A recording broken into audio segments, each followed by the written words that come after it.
That's Money Brown, man. Earl Smith Jr. Boy, Money Brown, he get a lot of money, that's why I call him Money Brown.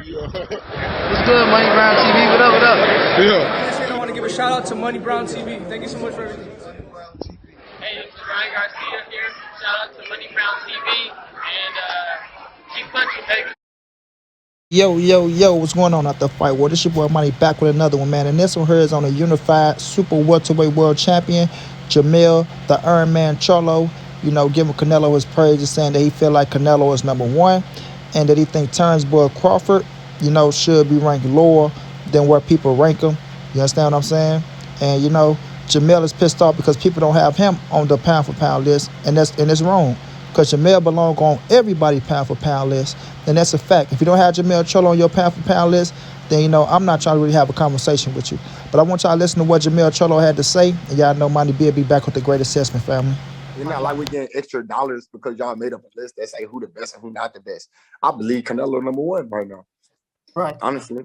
But y'all have Terence Crawford like really high. I mean, did y'all look at his opponents and who he fought? I know Kell Brooks was a dangerous fighter, you know, and I believe Kell Brooks was a great fighter. He beat, but my bad. I don't want to throw out names. I don't got time to drama, but I'm just keeping it real. You know what I'm saying? Now, as y'all can see, man, Jermell Charlo is not happy. I repeat, not happy about that pound for pound list shit, and I don't blame him. I don't blame him at all. You know what I'm saying? The 154-pound division is deep. Jermell Charlo has been handling this business. He is the unified champion. He has 3 scraps, homie. 3. The dude say he didn't even have Josh Taylor on the list until he became undisputed. Are you fucking crazy or you dumb? Are you crazy or you dumb? You feel me? Now, Mel gave Canelo his credit. He say, you know what I'm saying, I feel like Canelo is number one. You know, Gervonta Davis say he feel like Canelo is number one, right? ESJ feel it. Well, I think a lot of people feel like Canelo is number one in the game. And that's coming from Canelo Purrs. So when your Purrs put you number one, bro, you know, it's a stamp. I got to keep it true. You know what I'm saying? When your Purrs put you number one, it's a goddamn stamp. You know what I mean? Canelo doing this thing right now, 4 divisions, unified, 1 away from undisputed, right? Jermell Charlo doing this thing, he unified, he 1 away from undisputed. Josh Taylor is undisputed. Earl Spence look like he can take on Manny Pacquiao. Look like he can be 1 title away from undisputed if they give him the WBA Super. But got to get Canelo his credit. Respect Jermell Charlo for giving Canelo his credit. You feel me? Canelo feel like he's number one. And when things like this occur in the game, bro, you go get some discourse. You go get people saying, you know, this, that, and the third, nitpicking at certain things and shit like that. But that's the game. That's the game, period. But when he came to Terence Crawford, he said he felt like y'all got Bud ranked higher than where he should be. And he brought up Kell Brooks' name, right? Now, when we look at Kell Brooks, I respect Kell Brooks for everything he's done. You feel me? And I said I'm giving Bud Crawford credit for Kell Brooks if he beat him. And I give Bud Crawford credit for Kell Brooks. You know what I'm saying? But this not the Brook, to me, that fought Earl the True Spence Jr. But I'm not taking nothing away from him. You feel me? He was on a win streak when he fought Bud. He felt like he was ready. He got in the ring. Bud did what he had to do. But nobody was looking for Bud and Brook. You know, it's names at 47 that people want to see Bud face to see how he handled him and how good is his skills against the top cats at 147. You know what I mean? But I do got Bud ranked high. I got Bud ranked high. I think Bud a bad motherfucker. I look at Bud for his skill set, right? You get into ring with certain people, you got to dominate them a certain way. Bud has been dominating fighters a certain way. Like Kessu get in the ring with him, not supposed to be in the ring with him. He dominate them a certain way to show that his skill level is very, very high. That's why people want to see his skill level against the best of the best. You know what I'm saying? People want to see Terence Crawford's skill level against the best of the best. You know? Canelo has been matching his skill level up against the best, better than the we can say Terence Crawford caliber opponents, right? Billy Joe Saunders, a world champion. Calvin Smith, a world champion. They're on that level. You know what I mean? We want to see Bud fight the former world champions at the 147-pound division, and that would give people a better eye test of Terence Crawford. Like, I see the eye test. I like him. I like the skill set, and I think Bud's skill set is just fucking phenomenal, bro. Can't take that away from him. It's just fucking phenomenal. But I do want to see it against the rough and tough styles at the 147-pound division to see how Bud can handle them dudes. To give a gauge against him and Earl Spence with some names. And then just himself going up and there and proving that he's the best at the division and deserving of all his praises on what he want at the welterweight division. 140, 135, you did your thing. You cleaned out 140, who was there. People feel like it want the toughest of the toughest opposition, but at the end of the day, you can only beat who was in the division. And that's what Bud did. People was calling Victor Poster the big boogeyman. Danny ran up from him, all this. Bud went and wiped them out. And you got to give him that credit. You can't take nothing away from him. You understand what I'm saying? But Mel Charlo, he's in a division that's deep, and everybody is fighting everybody. A lot of people, I heard somebody say the 154-pound division was weak. They said the 154-pound division was weak. Somebody like that I would never have a boxing conversation with. When you in a division, when everyone is fighting everyone, the top guys are fighting the top guys, you're going to take an L somewhere down the line, unless you just stand out and you just that bad motherfucker a la Floyd Money Mayweather. You understand what I'm saying? Jermell Charlo's a bad boy. Tony Harrison a bad boy. Erickson Lubin a bad boy. Jared Hurst a bad boy. You understand me? J-Rock Williams a bad boy. Jetson Rosario a bad boy. You feel me? So when you're getting the best fighting the best, bro, you're going to do that. You're going to, somewhere down the line, you can take a loss. My guy, Brian Castanos, a bad boy. Laura, a bad boy. This division is deep, and these dudes are fighting each other. Yes, we know some of them are getting up there on the back age and things of that nature, but they still facing each other, bro. You got the best of the best facing each other. Just like with the Leonards, the Durans, the Hearns, the Haglers, they faced each other, so they was bound to take a loss. You know what I'm saying? Muhammad Ali, George Foreman, Joe Frazier. You feel me? It's bound to happen when you facing the best of the best. You feel me? Whose skills are better on that night? Who's the better man on that night? Yes, you might be labeled as the better fighter, but on that night, that man just might have a little bit more than you. He might want to not even want it that much more. He just might be the better man that night, period. You feel me? So you got to get credit where credit is due. Jermell Charlo took his L to Tony Harrison, came back, redeemed himself, then went on to become unified.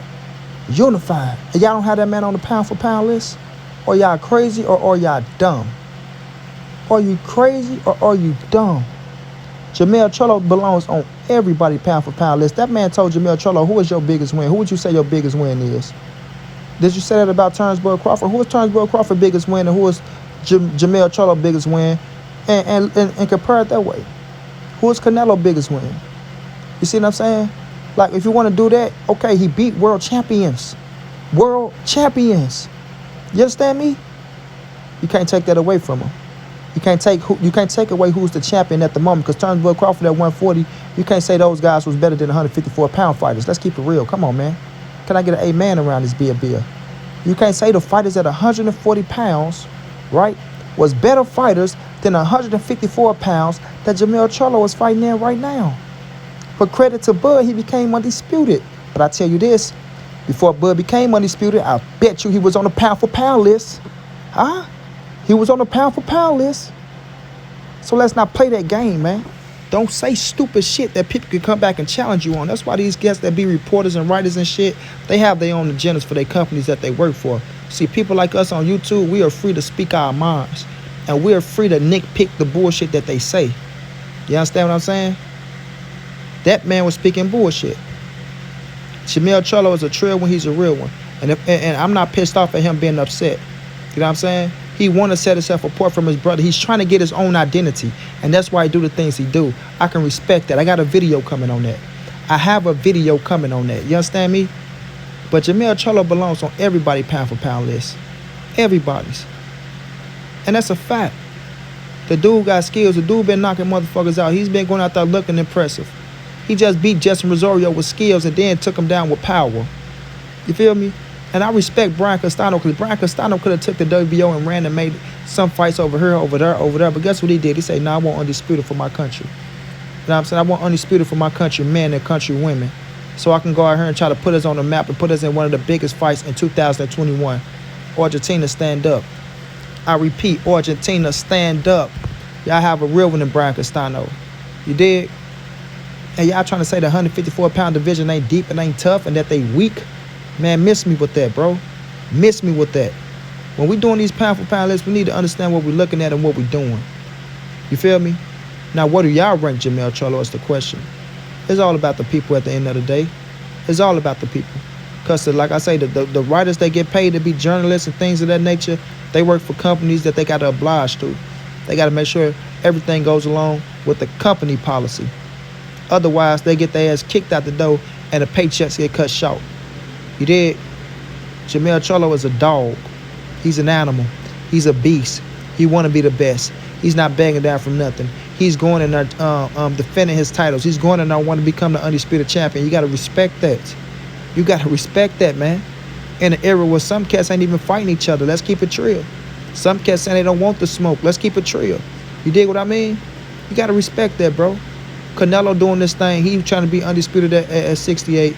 Mel Charlo doing this thing. He's trying to be undisputed at 154 pounds. Terence Crawford is doing this thing, but he need to get the hell away from Bob Arum so he can continue his career and not get cut short, because that's what Bob Arum doing to him, cutting him short. You feel me? And we just got to call a spade, man, and keep it real all the way around the board, man. If we going to talk this boxing talk, bro, we got to get into the realm of, you know, not trying to please this crowd or that crowd or this crowd, but, you know, people go ride for their own. That's a fact. I'm not knocking nobody for that. But sometimes common sense is common sense. And sometimes we got to keep a trail on certain things that's just common fucking sense out here, bro. Common sense. You know what I mean?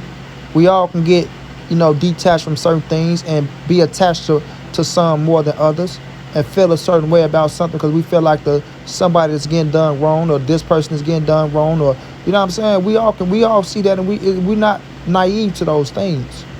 But at the same time, if we want change, we got to be the change too. And that's a fact. If we coming along doing the same shit that they was doing, it ain't gonna make a difference.